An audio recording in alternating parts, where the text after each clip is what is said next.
or at the service of who were these drones?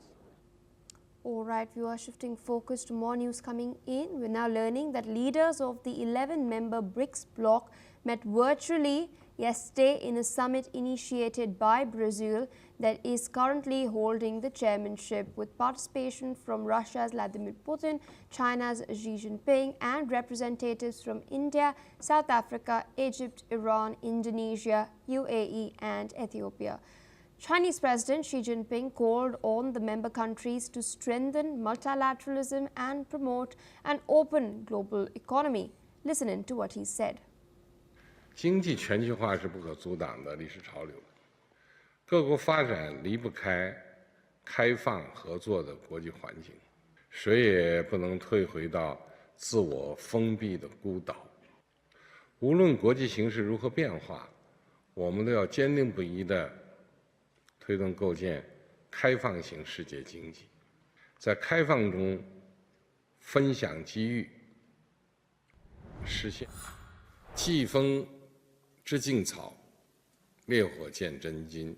只要我们担当作为，守望相助，金砖这艘大船啊，就一定能够经受住国际风云变幻的考验，始终行稳致远。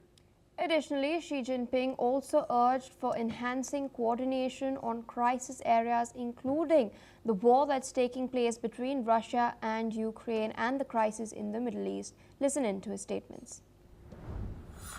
President Lula referred to the Ukraine crisis and the conflict in Gaza.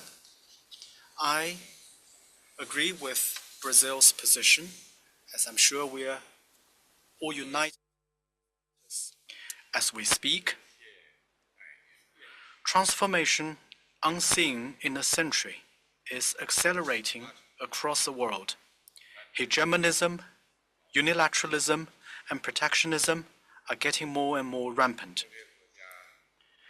Trade wars and tariff wars waged by some countries severely disrupt the world economy and undermine international trade rules. At this critical juncture, BRICS countries, standing at the forefront of the Global South, should act on the BRICS spirit of openness, inclusiveness, and win-win cooperation. Meanwhile, South Africa's Cyril Ramaphosa has highlighted the impact of unilateral tariffs and protectionist policies, stressing upon the hardships that they pose for emerging economies. Take a look. Unilateral tariff actions are contributing to an increasingly protectionist environment, which poses great hardships and danger for the countries of the Global South. The uncertainty of the new trading regime has already negatively affected employment levels in my own country, South Africa, and is an obstacle to our economic. We are therefore supportive of meaningful BRICS initiatives that improve the resilience of our economies as BRICS countries and those of the Global South, and also strengthen the global multilateral system. Reacting to the virtual BRICS conference, White House Trade Advisor Peter Navarro has questioned the long-term sustainability of the BRICS, calling the member nations vampires sucking blood dry over their reliance on trade with the United States of America. With us on the broadcast is Andrew K.P. Leung. He's an economic and political expert with a thrust on China. He's joining us live from Hong Kong. Thank you so much for taking our time speaking to us on NewsX World. An extraordinary BRICS summit has taken place yesterday.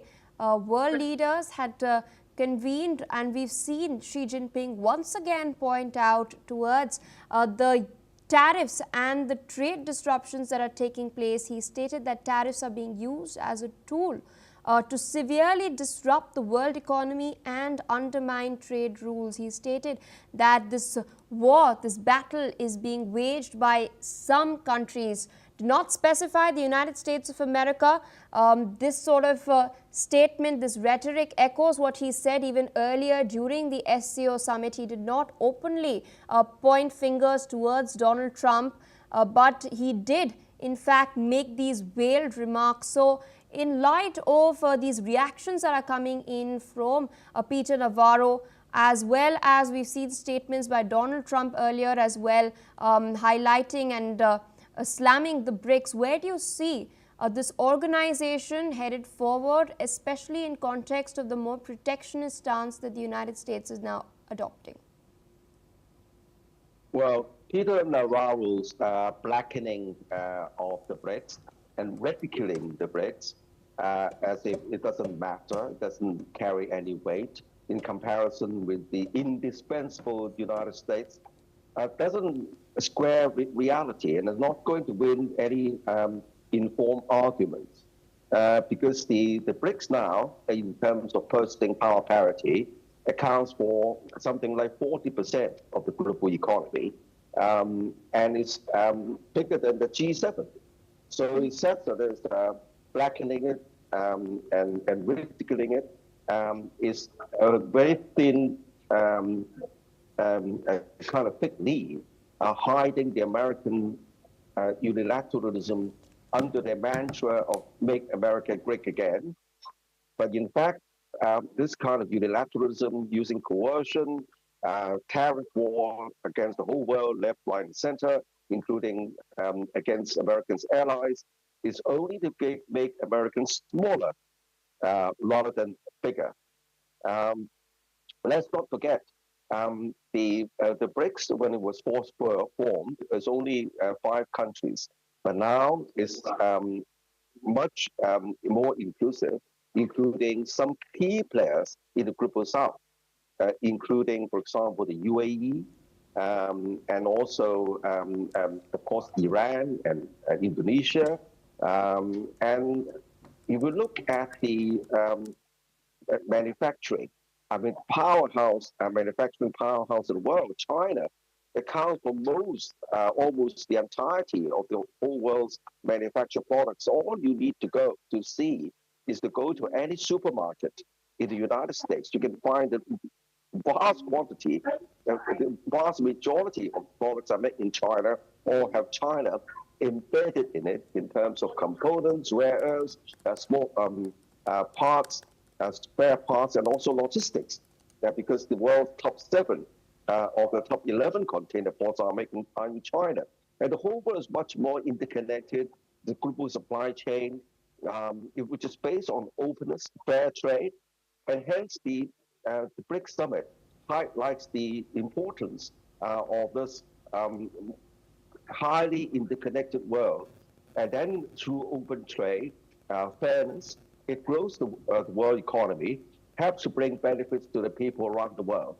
And hence, both China and other BRICS countries rallying together, not to form a bloc against the United States, because the whole idea of blocs only promotes confrontation.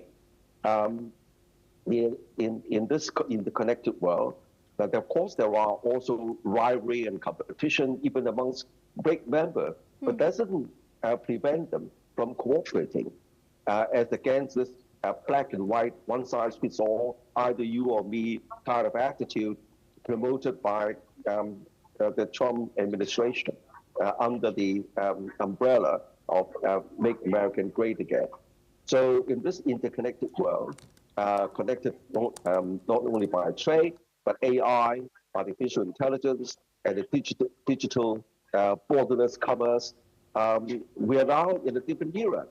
And this era lends itself to a greater openness and an effort to prevent the world descending into a lawless and a kind of hegemon, bending the whole world only to Americans' interests, and using all sorts of tactics, either military or economic or tariffs. So I think that this is a backlash, not to make American enemy. As I said, there are also, most of the countries want to maintain good friendship with the United States, but on the other hand, is trying to recalibrate the relationship with the United States, which now turned into a kind of patriarch, as opposed to the original United States immediately after the Second World War, which founded a rule-based order benefited the whole world. Now, the United States is upending this world order to suit its own selfish interests, and hence the purport of this BRICS summit. All right, sir. With that, I would like to thank you for taking out time speaking to us on NewsX World.